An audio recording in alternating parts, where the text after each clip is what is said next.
I'm Wendy Hartsock, science and peptide enthusiast.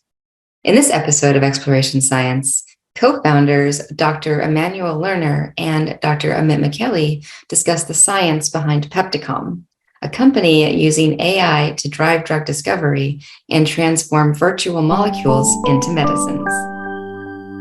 First off, thank you for doing Exploration Science with me. Maybe we could start with telling me who you are and what you're doing. So Immanuel, we'll start with you. Sure. So I'm a biochemist by training.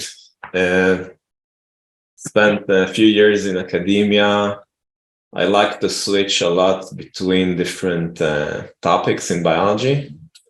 So I worked during my master's on voltage-gated calcium channels, and then I switched to the field of cancer, did some work on cancer and inflammation together with Israel Vodavsky, which is a very good Israeli researcher. He was the one that actually understood the connection between the paranase and cancer. And paranase breaks apparent sulfate, very important in metastasis.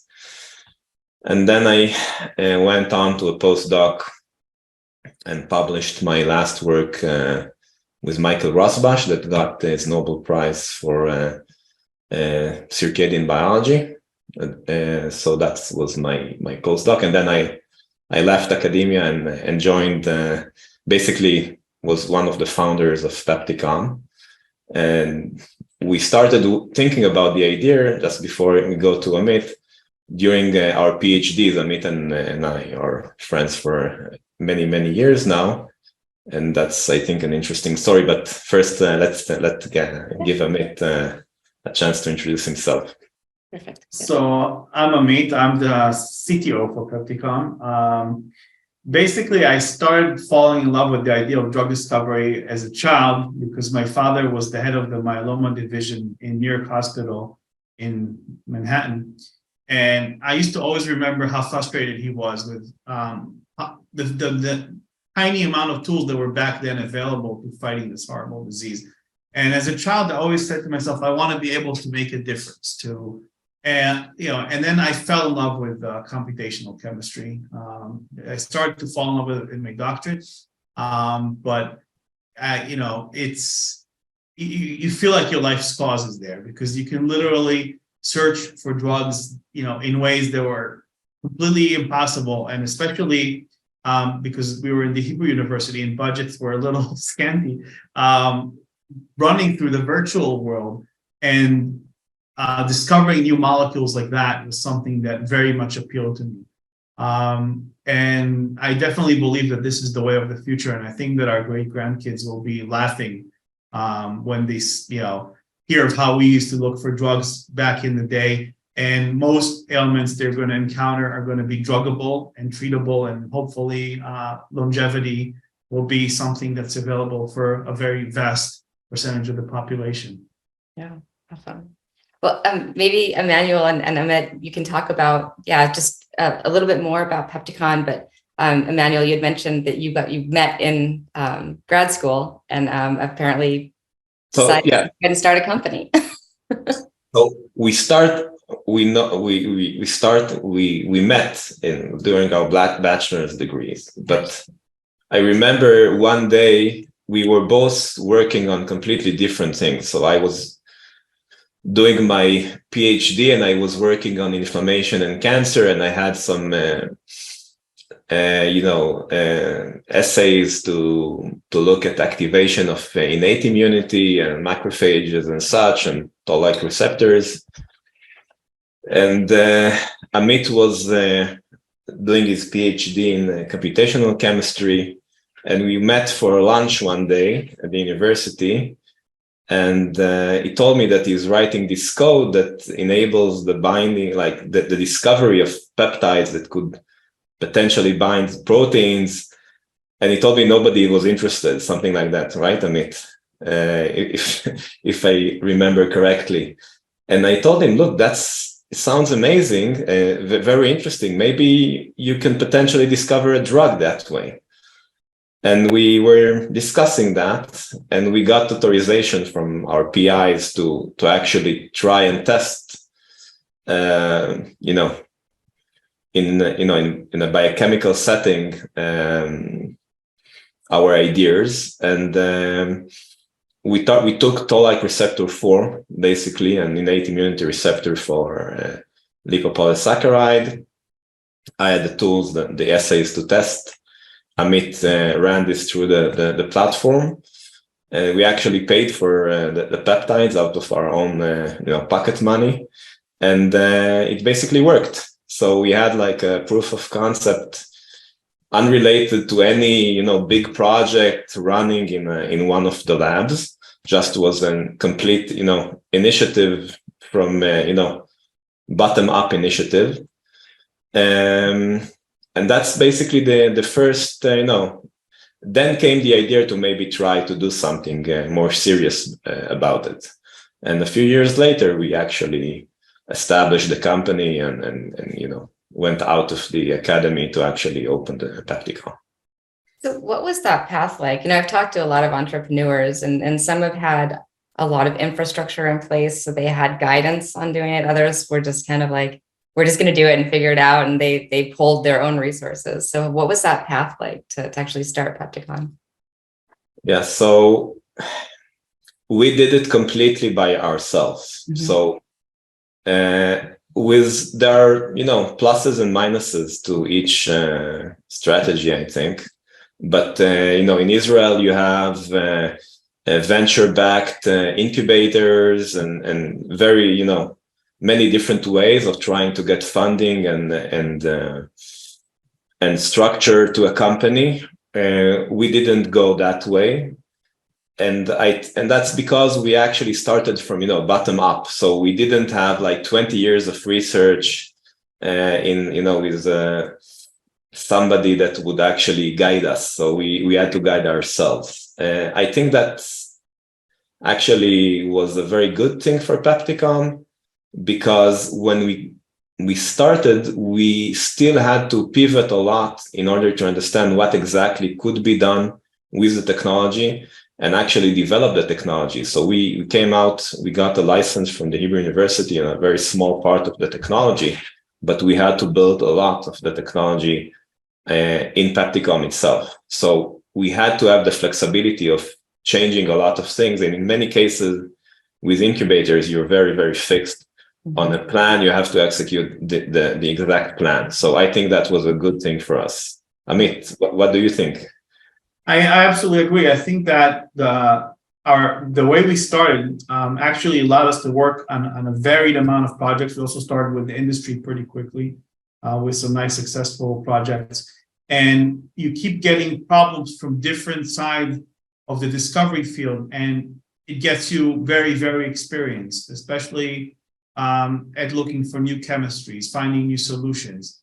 One of the problems in academia, it's like, okay, prove your point, write a thesis, publish some papers, and who cares what happens after that? And in real life medicinal chemistry, you can make something that would, in theory, block whatever you're trying to block, but if it's not going to have good metabolic stability, if it's not going to be orally available, it's going to get shelved pretty quick. And my vision is to save patients. That's what my heart is into more than anything.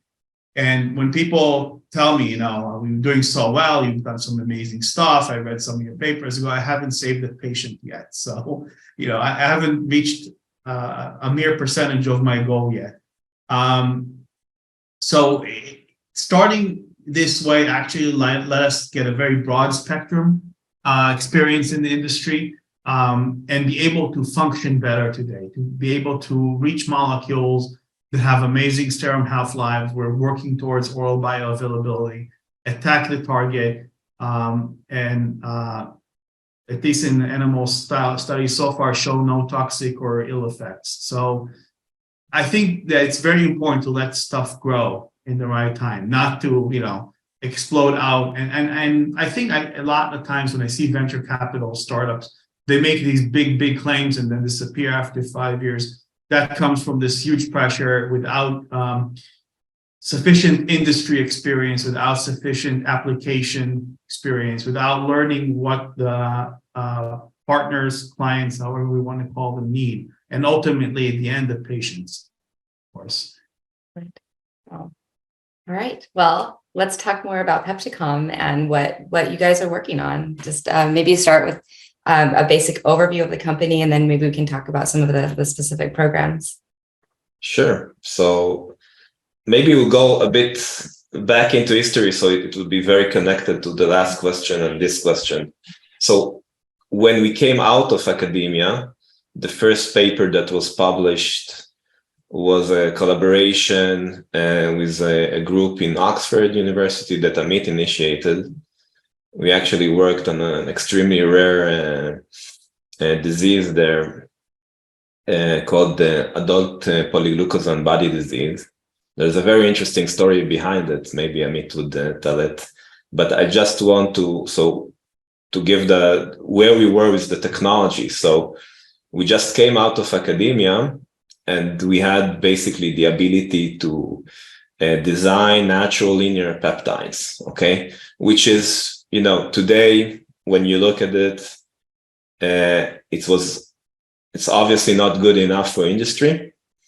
And after we made this proof of concept, which is very interesting as far as the science, we understood that we have to have more flexibility around the chemistry. So non-naturally modified peptides, cyclic peptides, and such. So maybe, Amit, do you want to, Yeah, so it's a nice story. years ago, I was teaching karate to my students, and apparently I was a little confused with what I was saying and what I was doing. I was moving fine, but my students got scared, took me to the hospital, and CTs and what do you call that? All the other scans, and they ended up thinking that I have a brain tumor in the hospital, a glioma, which by now I wouldn't have been here most likely, unfortunately. But thank God it was not. But me and my doctor, Professor Alex Lossos, became very friendly. He also was a friend of my father's, and so we started talking. So eventually, after we were a little less scared, because I was just, it made me diet and exercise more, but getting healthier and not going the other way around.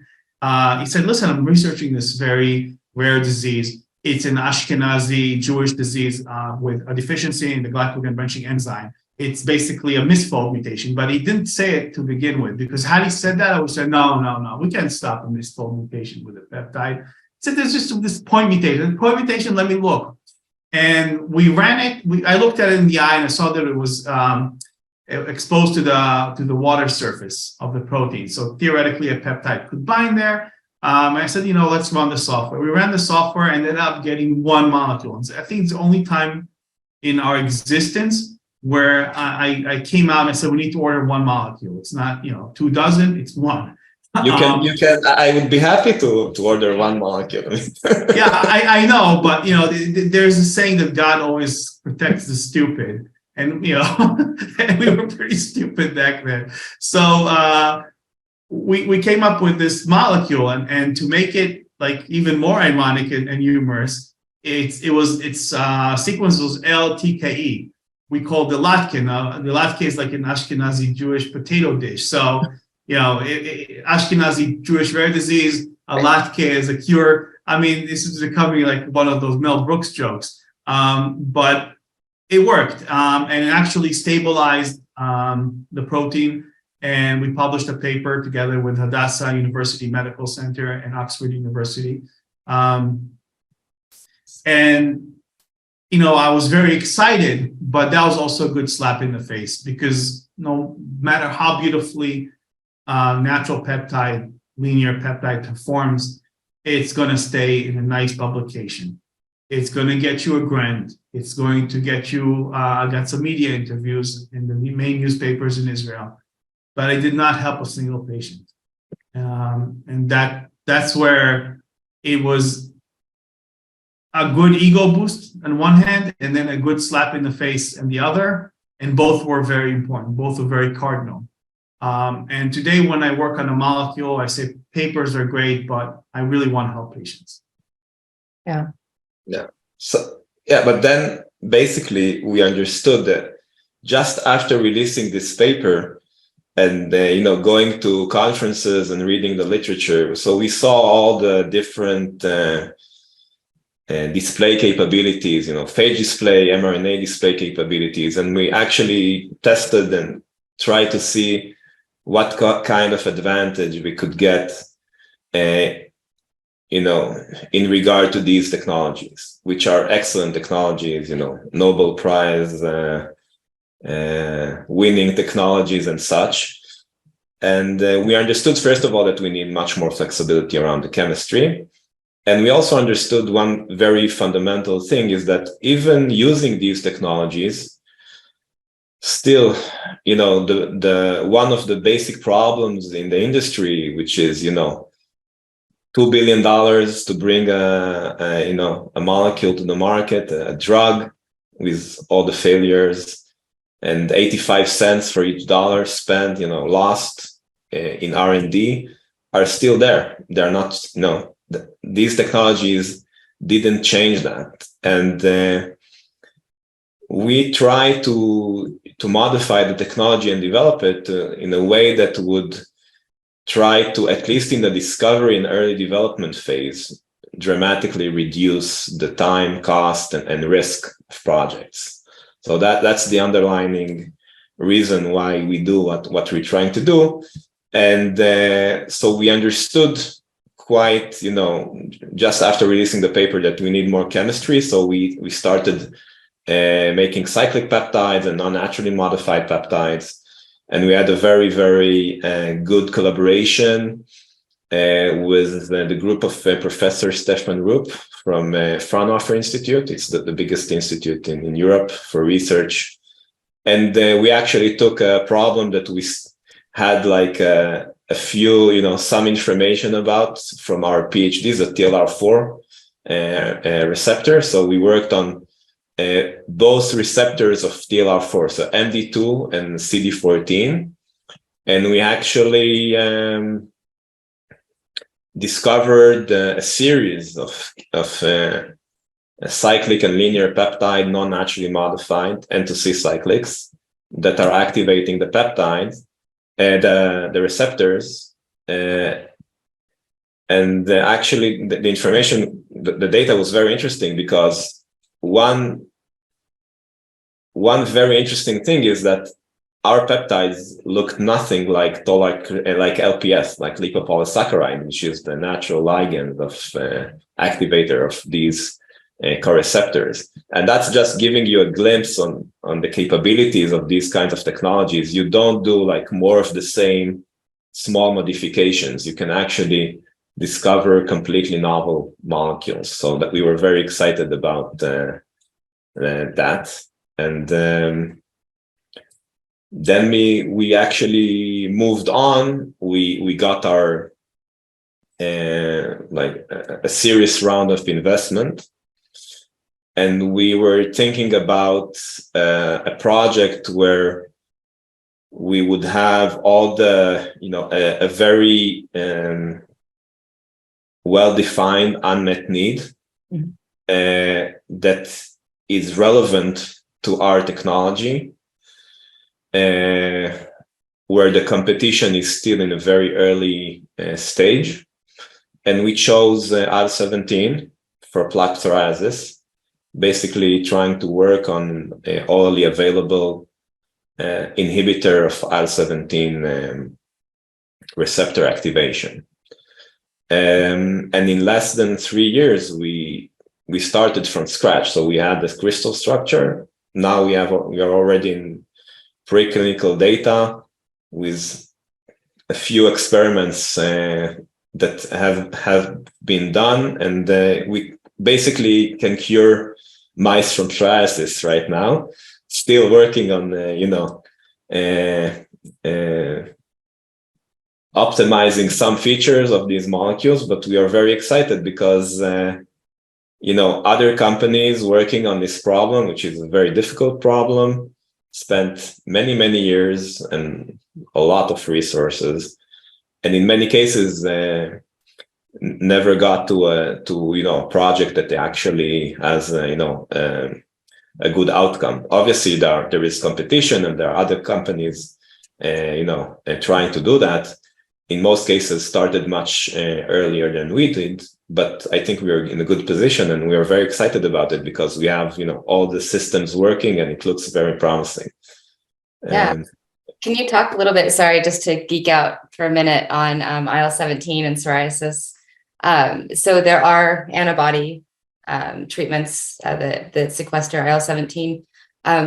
What is going to be the advantage of your oral, potentially oral therapeutic to treat it? And also why IL-17 in particular? Sure. So first of all, IL-17 is, one of the cytokines that is extremely specific for plaque psoriasis. IL-23 is also very specific. So when you inhibit this pathway, you get a very good response in the patients with very, very little side effects. So that's why, we think this is like a great application for peptide drug discovery, because you actually can, bring something that is very effective and very, very specific. The reason we took IL-17, so we had all the clinical validation from the antibodies, which is actually a good thing, because, in many cases when you start a project and you don't have a validation, in the industry, a validation is actually a drug that works. It's not like a nice paper in Nature or something. So that was a good thing. The idea is, and we are not the only ones thinking in the same way, and I think it's a very valid way, is basically trying to have something that has very good potency and selectivity. So it's potent and not a lot of side effects, or almost no side effects, but is orally available.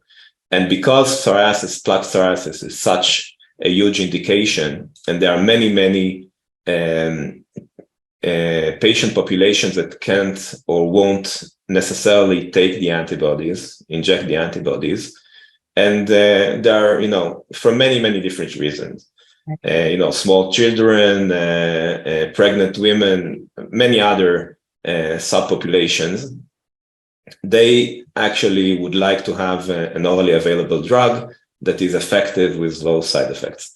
And there are a few non-IL-17 treatments for psoriasis that are orally available, that they are much less potent than the antibodies, and they are all blockbuster drugs. So there's a lot of, there's a very good reasoning of doing what we're doing. Right. So I used to work in dermatology as a medical science liaison. And I supported Otezla. So I know a little bit about the space, and, Otezla targets PD4. Yeah. But I think the other thing that I see a benefit of peptides to antibodies is, assuming you're looking at immunogenicity, you are not going to get anti-drug antibodies. That happens with these, a lot of these other antibody treatments. So, yes, I agree. I think that we basically, and maybe Amit can elaborate on that, we tend to work on peptides that are rather small, so small cyclic non-naturally modified. I would say less than 10 amino acids long, between 5 and 10 amino acids, and that's something that, as far as we saw in the literature and also in our experience, doesn't tend to be immunogenic at all. So we haven't seen any sign for that in our testing, at least. Amit, do you put some of that into your computational methods to look at immunogenicity? We are working on a system that allows us to do that. The idea is to kind of treat it like risk and return in the stock market. So you'd only take something that has, because it's all, when you reach informatics, it's a statistic, right? So it's like telling you this is a dangerous stock, or this is a good, safe, solid stock. And you never know, right? I mean, sometimes a stock that's been solid for 30 years can drop, as we've just seen in the US, right? And sometimes a stock that has been moving radically around can go up and provide nice returns. So we treat it like a risk. So we never take a risk if we have a riskless option of the same propensity. So if we're going to take 100 nanomolar peptide and make it a 1 nanomolar peptide, we can do it in a risk-free fashion. We'll do that without taking risks. If we have to take a risk, we'll take a calculated risk as to. Another thing that we're working on that is to have sort of a prioritization according to the risk. So if you look at drug development, it's like a geometric process. We always multiply by a probability. Once we multiply by 0, it's game over. So if we know which problem is going to be most likely to occur or not occur, but which is the biggest risk we're facing, we'll test that first. So when we look at a budget, we did well, we paid a lot of money for each well, then we crashed, then we just test the one where we may crash first, save the rest of the budget. And important, Immanuel was talking about IL-17, without going into specifics, we have several families of molecules which are completely non-correlated. They don't share a single amino acid in them. So that's also a way of de-risking. So we're working in parallel on these families. We're analyzing the risk per family. And so it's like telling you, can I predict tomorrow's stock market? No. But I can give you a nice portfolio to work with where you're going to do well, as opposed to a very risky autocorrelated portfolio where if one stock fails, the rest of them plunge with it, and then you lose. So our vision is to ultimately predict what we can, de-risk what we can only predict in probability, and reach a wide and pretty safe drug discovery process where failure rates decline and success rates. I would just add to this something. This approach where we try to predict as much as we can, not only for the activity, the binding of the molecule, but also other downstream features, and we can add them as we go along, as we understand more and the platform grows. That I think is the underlying reason why this technology is so interesting, because when you look at libraries, chemical libraries that are excellent in finding a binder, they're, first of all, an excellent binder is not necessarily an active molecule, but even if it's an active molecule, you have almost zero capability to control the library as far as a feature, a certain feature. So you can play with the chemistry, okay? But you can't, build a random library saying, I need only molecules with certain, half-life, or with a certain, serum binding, or whatever, property you're looking for. And with computational methods, you can actually put more and more features into a molecule and thus reduce the risk. So that's one of the major things we are looking for. So just to add to what Immanuel said, in economics, it's called utility functions, right? So one man's utility, one man's gold is another man's garbage. So for example, if we're working on a molecule with agriculture, which we have done in the past, and it has really low serum stability, it's a good thing because we don't want people who accidentally ingest it, have whatever we're trying to hit in the pest get destroyed in their body. When we're talking about an orally available drug, of course, serum half-life is a critical feature. And our long-term vision is to actually draw out the utility function for the drug and get molecules which fit that utility in the best way. So we're not starting with A and trying to make it B. We're actually going to start with something very close to B. Yeah, that's great. So what is the model of Pepticom? And we'll talk about more of the project. So you've got the IL-17 project, and Immanuel, maybe we need to finish that story, but where you've got your molecules now. What's the next stage of that? And then how are you working with other projects? And is it through partnerships? Like that's what I'm trying to get at is what the model of the company is. Yes. So we understood a few years ago that that we need a pipeline, okay? That we need our own project where we start from scratch and we are able to build the chemistry and basically, advance the project. It depends, on the project.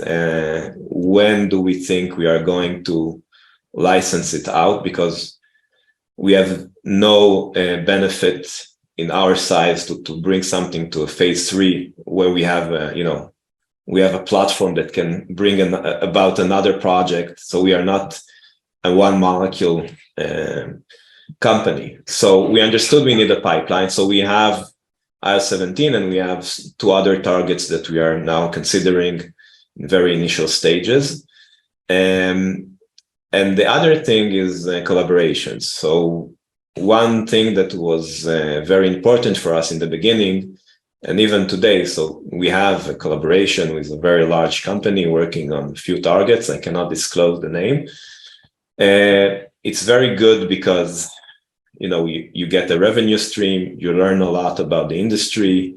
So we are very grateful to have these kind of activities, but we don't want to be, to have, 20 different projects and work only on the projects, because we don't believe that in the long run, this is something that actually in the today's world is something that could bring, could grow the company substantially. So we think that we need to put more emphasis on the internal projects, okay?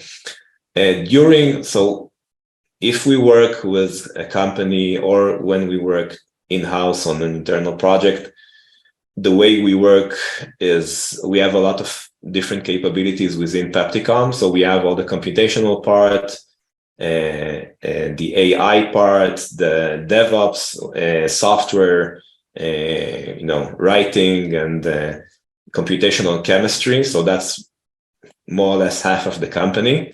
And we also have a lab, a biochemical lab and cell culture, where we do in-house a lot of the validations. We build the assays in-house.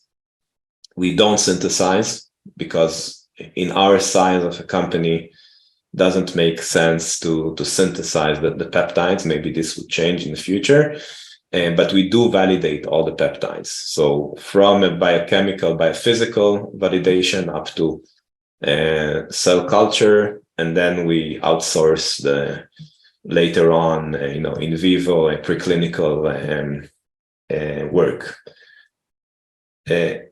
We believe this is the way to go because we know there are many companies that are very strong in the computational part, but because computational work is still, the correlation to reality is not one, and there's many things you can do wrong or get a false understanding of reality when you don't actually test and you don't have an intimate knowledge on the assay that you're working with. We think that's the way to go. And it's very, very interesting because we have, some people that code work together with people that actually work in the lab. It's very exciting. And I think that's the future, basically, of, a lot of companies in the field, this multidisciplinary work. Very, very interesting and very good for both sides. Everybody wins, I think, in this case. And I also like to add, we have an excellent scientific advisory board, which is key when you're doing software for something practical, because as much as AI is great, it's also great to have great advisors. And sometimes we end up finishing because it's US time versus Israel time, US and Europe time versus Israel time. Sometimes I sit here at 1 o'clock in the morning and actually write their comments directly to the software, because there's stuff that, people learn from, being in the business for, 50 years that is very difficult to get from any kind of AI. And you could just put their comments in there and have them integrate with the AI to actually make a more complete set of commentaries and suggestions for how the software is going to work. Well, that's just cool. So maybe could you talk a little bit more, about the AI and the computational side? I'm not a computational scientist, I'm just a fan, but maybe just a little bit more about the platform and capabilities. Sure. So when you look at proteins and peptides in general, they're divided into very well established database, the protein data bank, for example, and then you can learn a lot about the natural amino acids through big data. One beautiful example is AlphaFold, which is doing amazing work. And then when you're trying to get out of the box, you need to go out and do something else. And we went for reinforcement learning. And the reason for that is we literally have, and just started the conversation with that, new forms of amino acids coming out every single month. And so if you're going to take the big data approach, like AlphaFold, you're going to be very biased towards the 20 naturally occurring amino acids and some common modifications of them, like phosphorylations, acetylations, etc. But you're not going to be able to handle completely new amino acids. You're not going to be able to deal with beta amino acids well. We're not going to know how to deal with amino acids that have 3 aromatic rings, etc. And so we took the reinforcement learning approach. In reinforcement learning, we basically have docking algorithms. And we have these agents, these virtual little bots that perform them. And what they actually do is they talk to one another and improve the process as they go along, as opposed to when you buy most commercial docking software, you're actually going to dock the peptide into the protein, get a result, and it's going to be shoved aside. For example, so if you have, and I always use my name as an example, an Amit peptide, alanine, methionine, isoleucine, threonine, right? Then, and now I want to dock alanine, norleucine, isoleucine, threonine.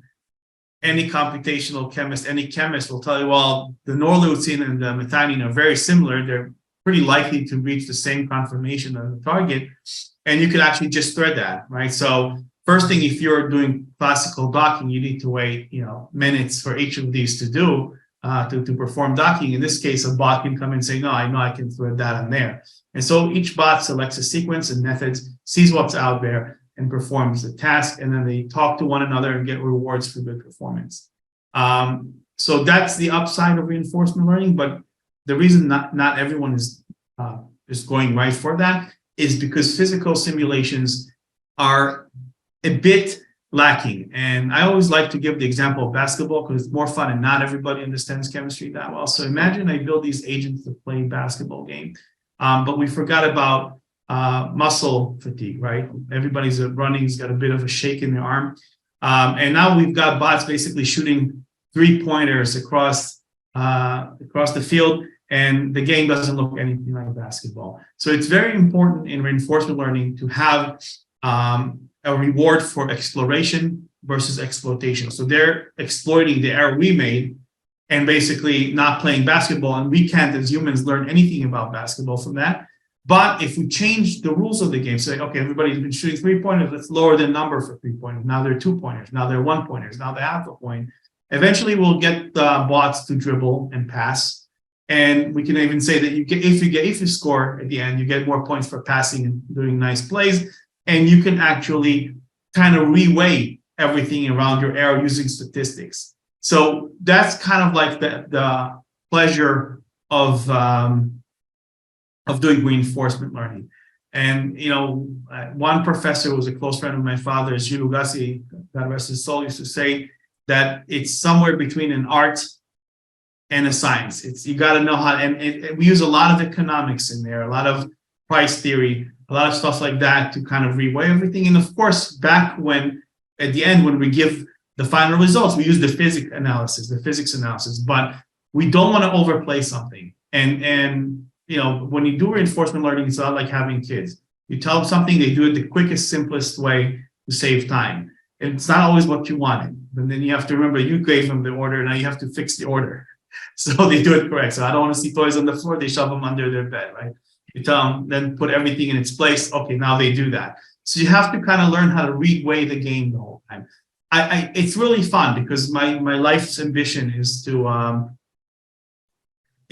provide drugs for patients, and like all guys, I play video games, and this is kind of like playing a video game to make drugs happen. So it's really, really fun to do it. I think it's like the most fun kind of AI out there.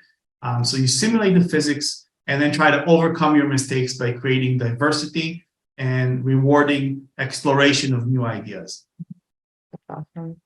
What, for both of you, what so far has been sort of the biggest maybe like surprise, or where you were like, I just did not see this one coming, and it was because of that partnership between AI and the biochemistry? I think that one thing that I was very surprised about is the diversity of the chemistry and the fact that we get solutions that actually work that look nothing like a known chemical. This is, I think, very, very exciting. And it's actually, proving the point of using these methods. So that's, for me, something that I think is really outstanding and very interesting. Nice.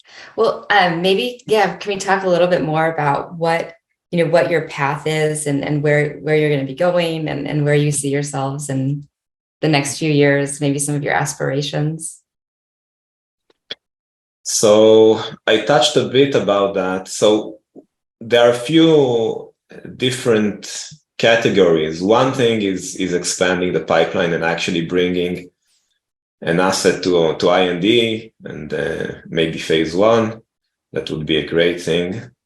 Expanding the pipeline and choosing the right projects, which is also something that is not a trivial task. You need a lot of experience and a very good process of doing that.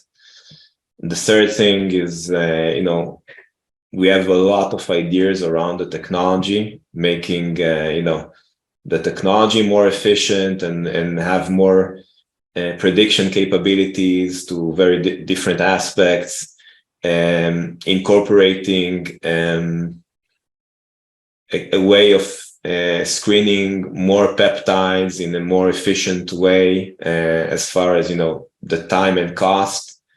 Because today we do everything in solid phase chemistry, which is, in many cases the time we are waiting for a peptide is more, than the time that it takes to invent the peptide. So that's a bit frustrating, but I think we now have a few good ideas of how to solve that. I think that would be a great addition to Pepticom. And obviously we want to grow the company. So there are many different, operational things that would need to change here. We need to, to mature the team. There are many things that, probably would change, because once we have more and more projects that are more advanced, you need to be able to take care of them and advance them in the right way. It means also, maybe changes within the company itself. So that's, in a very broad way, the way I see it as a CEO. But Amit, what do you think about the technology? I think that the sky is the limit. I get very excited every time we learn of a new chemistry and we add it in. And sometimes, last week I was here at 3 a.m. waiting to see how the bots just kind of play with that. So it's really like the most exciting thing that I've ever done in my life. And I just have this vision that, the more we add, the more types of learning, the more we cross interface with informatics, we're going to really bring about a revolution in drug discovery. I think that the future will be able to provide better solutions for patients. I think the world will lead to reclassification of patients and having the best fit therapy for each classification of patients. I think especially with huge markets like psoriasis, like diabetes, there'll be many options available, and treatments will become much more successful and also fitting the patient's needs. So one may have an injection every several days, another may have oral drugs. Some may have topical therapies for skin disease. I think that the key factor here is to do two things. One is to provide a vast array of active molecules as possible. And the second one is to actually be able to identify the problems that each class of molecules may encounter, test it in the lab first, and lower the overall costs of failures in the drug discovery field. So we're going to reach drugs that are more affordable to develop and therefore can act in a more segmented market. So you're not going to need $1 billion a year annual revenue to be successful. You're going to need less than that. And even with the big markets, we'll see some segmentation. And the big winner from all this will be the patients who are going to have better treatments than before for their disease. That's something, sorry, just again, to go back into like cytokines. I love what you said about personalizing it, and that, one person's cancer is going to have different needs for treatment than someone else's, or someone's inflammation. Maybe a certain pairing of cytokines is the, at a toxic level for someone or an inflammatory level for someone, but for someone else, it's a totally different ratio, and you have to change those ratios depending on the specific person. I mean, this type of what you're talking about of binning of patients and saying like, you don't fit in the big bin, you fit in this bin, and we're going to be able to help you specifically. Like, that's something that I'm super excited about the type of work that you're doing. And then the other thing that you mentioned that's got my brain like on fire with excitement is about that different molecular space, being able to look at one target and not say like, oh, the molecule should look like this. No, the interaction should look like this. And that molecule that gets you there could be fast. Sure. And people, my master's degree was in genetics before I switched to chemistry. And it took me a while to understand that, especially in the field of peptides, the natural amino acids were kind of designed to be a utility function, which is not good for drugs. Imagine that a 5-mer could act nanomolarly on a random immune protein in your body. You have proteins breaking up in your cells every single second. We would both be dead by the time this conversation is over, right? So they're designed to be very mild, have a very low serum half-life. Proteins too, because you can make more of them every day. And proteins change, and all you need is one enzyme to go crazy and kill a cell, or God forbid, transform it into a cancer cell, etc. So we need to actually increase the chemical space in the peptide world, and we'll be able to reach very potent peptide therapies. And I think because we're polymers, we'll be able to reach more solutions than our small molecule counterparts, and better solutions with better hydrogen bond specificity that actually don't have all that many adverse reactions that typical small molecules may have. So we're talking about safer drugs and more elaborately binding drugs, because that's the way to do it. Yeah. All right. I have two final questions. The first one is I was curious about going back to the very, very, very first peptide you discovered together. You have the publication on the tetrapeptide for the rare disease. Have you reinvestigated that, knowing now the lessons from? Well, I've asked them, but the thing is, they're in a bind. So it's not a fatal disease. They actually have a very normal life expectancy. But to be at the age of 50 and walking with a cane or in a wheelchair, and then be at the age of 60 with a diaper is very unpleasant, unfortunately. But it's not something that would allow for approvals, without a full FDA approval process, which for 200 patients is just not enough. I mean, no one is going to take a risk on people who have a normal life expectancy. And so new drugs for them are probably still, hopefully as technology changes, regulatory processes will change, but at this point, it's still impractical. So the thing is, there are a few FDA initiatives to try to help these patients. The thing with Pepticom is that we have even though we have some flexibility as far as pursuing this as a project, within Pepticom, that's something that we cannot do at the moment. We did and we will support any initiative that would try to, if somebody approaches us, any organization or a company, to try to work on that, we would be more than happy to do that. But as far as an internal vertical project in Pepticom, right now, that's not something we are working on. Part of the reason I asked too, it's obviously a rare disease, but it was interesting that it's a rescue of a mutant protein. I mean, I think that I'm also very excited about the findings there. Yeah. Okay, final question is, did I not ask you something that you wanted to talk about? Was there something that I missed?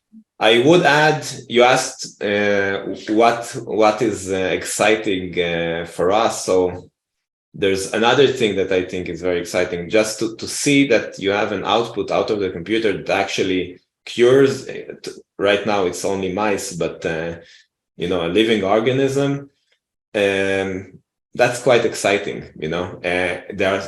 It's not a trivial thing. And when you actually look at the odds and look at the chemical space, the chance of actually having something that actually works when the chemical space is so huge and works well, better than some approved drugs, that's, I think, very exciting for me, at least. For me too. Yeah. Awesome. All right. Well, barring all of the little technical difficulties at the end, it was absolutely a pleasure speaking with both of you. I'm super excited to see what's going to come out of Pepticom in the next few years. And thank you both for your time. Thank you. It was a pleasure. Thank you for tuning in to this episode of Exploration Science. For additional details on the topic, please see the description box for links to articles and other resources. If you enjoyed the interview, please like, share, and subscribe. As always, we welcome your feedback and suggestions, which you can leave in the comments section. Thanks again for tuning in.